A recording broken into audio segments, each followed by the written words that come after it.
Hi అండి, good morning. Welcome to the Ramya logs and cooking recipes. ఈరోజు లంచ్లోకి బెండకాయ ఫ్రై చేసుకున్నా. అది ఎలా చేసుకోవాలో చూద్దానండి. ఈ బెండకాయ ఫ్రై రైస్లోకి, చపాతీలోకి చాలా బాగుంటుంది. ఒకసారి ట్రై చేసి మీకు ఎలా వచ్చిందో నాకు కామెంట్ చేయండి.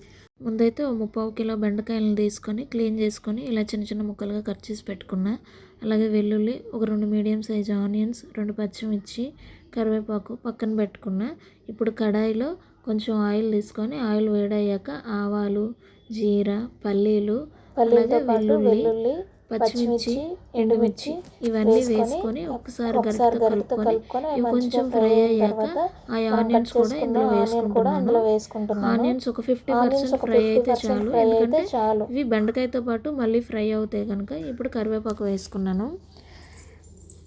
ఈ కరివేపాకు ఇవి ఫ్రై అయ్యాక ఆ బెండకాయ ముక్కల్ని తీసుకొని ఈ తాలింపులో వేసుకొని ఒకసారి గరిటెతో అడుగు నుంచి కలుపుకోవాలి. ఎందుకంటే బెండకాయలో జిగురు ఉంటుంది కనుక అడుగంటి మాడిపోతుంది. అలా కాకుండా గరిటెతో ఒక 2-3 సార్లు అలా కలుపుతూనే ఉండాలి.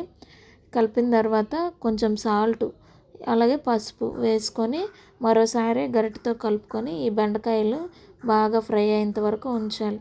అడుగైతే పట్టనివ్వకుండా మంచిగా ఈ బెండకాయ ఫ్రై అవనివ్వాలి. మాడిపోతే టేస్ట్ బాగుంటుంది. మాడిపోకుండా కలుపుతూ ఉండాలి మీడియం ఫ్లేమ్లో పెట్టుకొని. ఇదిగోండి, బెండకాయ ఇలా ఫ్రై అవ్వాలి. ఇది ఆల్మోస్ట్ 80% ఫ్రై అయిపోయింది బెండకాయ. ఇప్పుడు దీంట్లో ఒక 2 టేబుల్ స్పూన్ల కారం వేసుకుంటున్నాను. కారం తక్కువ కారం ఉంటుంది కనుక నేను 2 టేబుల్ స్పూన్లు వేసుకుంటున్నాను. మీ కారం మంచి ఘాటు ఉంటే 1 టేబుల్ స్పూన్ సరిపోతుంది. వేసుకొని మంచిగా గరిటెతో అడుగు నుంచి కలుపుకొని మరో 2 నిమిషాలు వేగనివ్వాలి ఈ బెండకాయలని. వేగిన తర్వాత దించేయడమే, కర్రీ అయిపోయింది. ఇది వేడివేడి అన్నంలోకి, చపాతీలోకి కర్రీ చాలా బాగుంటుంది. ఎలా వచ్చిందో ట్రై చేసి నాకు చెప్పండి.